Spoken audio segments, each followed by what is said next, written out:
Hello, welcome to this FX Corner session. As you know, we have regular FX session on the way to manage FX risk in multinational companies. And today I'm pleased to receive Sanae Maamouri from Majorel Teleperformance. Welcome. Thank you, François. I would like to emphasize that we have a large treasury team, and the front office experts are responsible for managing this area. We collaborate closely with them to implement the procedure that we will be discussing during this interview. Okay, so let's start. So could you please describe the way your company is managing the FX risk? The FX risk management is centralized and based on a financial hedging policy approved by the regional and group CFO. The aim of this organization is to protect the EBITDA at the holding level, allowing our subsidiaries to focus on their operational objectives. Okay, so is your FX risk management fully centralized by the group treasury, the Northern Bank in Luxembourg, in Paris, or are you organized? The FX risk management is 90% centralized by the group treasury. The remaining 10% pertains to subsidiaries in countries with highly restrictive FX regimes. In these cases, the group treasury collaborates with the local teams to implement the policy and challenge local banks on pricing and the execution of hedging instruments. For the centralized 90%, hedging is managed through our TMS, connected to a trading platform linked to dozens of banks. Okay, so what are the issues your company is facing in the management of this FX risk? Is there any issue to mention? Do you have any missing pieces which require manual treatment on Excel spreadsheet? Ensuring accurate exposure assessment in a volatile economic environment and amidst constantly changing the ASO is a major challenge in managing FX risks at the holding level. Effective and continuous communication is crucial to obtaining timely information from subsidiaries. Another significant challenge lies in accurately calculating the exposure. Every client contract is unique, and some may include clauses that provide natural hedging or appear to have no FX exposure but contain implied risks. Identifying these clauses require consistent collaboration with the sales team and the training local finance team to recognize such nuances. Once identified, exposure theft, initially managed in Excel, can be seamlessly imported into our TMS for centralized processing. Okay, so do you consider that your FX management is fully automated and there is no room for enhancement? There is always room for improvement. While our TMS efficiently manages the front, middle, and back office tasks of FX risk management, the next area for enhancement lies in automating the input process. Instead of manually calculating the exposure, it would be highly beneficial for the system to automatically determine exposure based on incoming payment, outgoing payment, and contract clauses.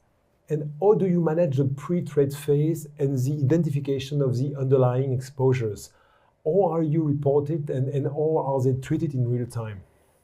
Step 1, using budget assumption, we identify the underlying exposure by analyzing the FX clauses, the client DSO, and associated cost. This information is provided by the regional treasurers and we model the exposure accordingly. Once the exposure is identified, we execute the first wave of hedging in line with the policy's hedge ratio. Step 2, after executing the initial hedges, we hold weekly meetings with the regional finance team to address the remaining exposure. During these meetings, we review any changes in the amount and adjust hedging strategies as needed. While the first wave of hedging focuses on a macro perspective, the second wave is more granular and ensures comprehensive protection against volatility. And do you consider that your FX management at Majorel Teleperformance is dynamic? The nature of the business and its margin sensitivity demand highly dynamic risk management. Any updates to forecast must be promptly communicated to the central treasury to take immediate action and protect the projected margin. While adhering to the financial hedging policy is essential, exceptions can be made for certain countries depending on their economic condition. For example, we did many changes in EGP and TRY in recent years due to a highly bearish outlook for these currencies. However, any exception must receive prior approval from our group CFO. Okay, how do you apply the FX strategies and the FX policy? What are the internal control in place to ensure a full compliance with your FX policies and strategies across the group?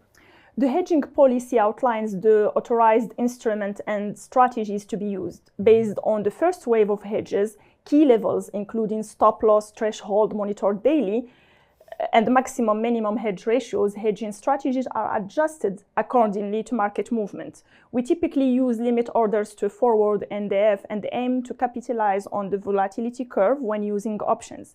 The middle office ensures that front office operations comply with the policy. All hedge details and ratios are recorded in our TMS, providing real-time compliance information and triggering alert when necessary.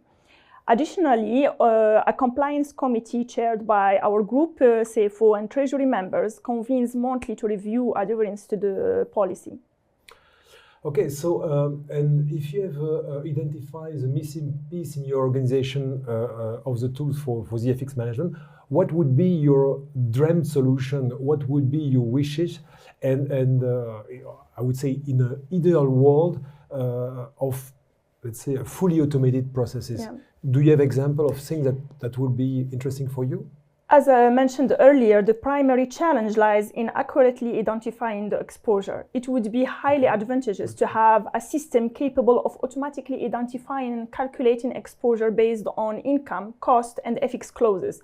This is crucial because FX exposure reflected in cash flow often differs from the actual risk exposure. How do you monitor the currency pairs with high interest differentials? You mentioned some of the exotic currencies where you could have a huge differential. What are you doing with this kind of specific pairs?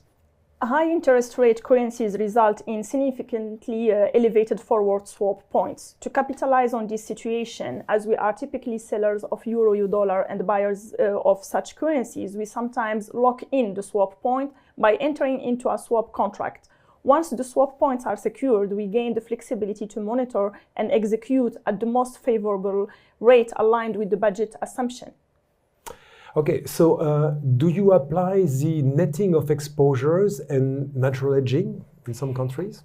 Yes, but we apply this strategy cautiously due to its accounting implication. When we have both income and cost in a particular currency, we must consider the timing of when we receive the payment versus when we need to make in that currency. Even if this results in a net position, the accounting impact can differ. To manage this situation, we enter into swaps. Yeah. And do you apply a one-to-one hedging strategy, or are you sometimes macro hedging via bulking of exposures? As mentioned earlier, we apply both approaches. The first wave is macro in nature, while we focus on greater granularity throughout the year. Our primary objective is to protect the projected EBITDA amidst constantly evolving assumption over the course of the year. Okay, so do you have any final comment on FX management, FX reporting, tips to report? Having a hedging policy alone is not enough to achieve optimal FX risk management. Reporting plays a crucial role as it provides stakeholders with a clear overview of the hedging status, enabling them to take action without needing to be technically involved, such as top management. We have minimum and maximum hedge ratio to maintain for each risk period. The decision on the optimal hedge ratio is based on current market conditions. A weekly meeting is held to discuss the impact of market news on certain currencies. Currently, there is no automated decision-making process in place. Okay, so any final comment, any takeaways that you can deliver to our, let's say, colleagues and peers? The best strategy is to have a strategy and the tools to execute it.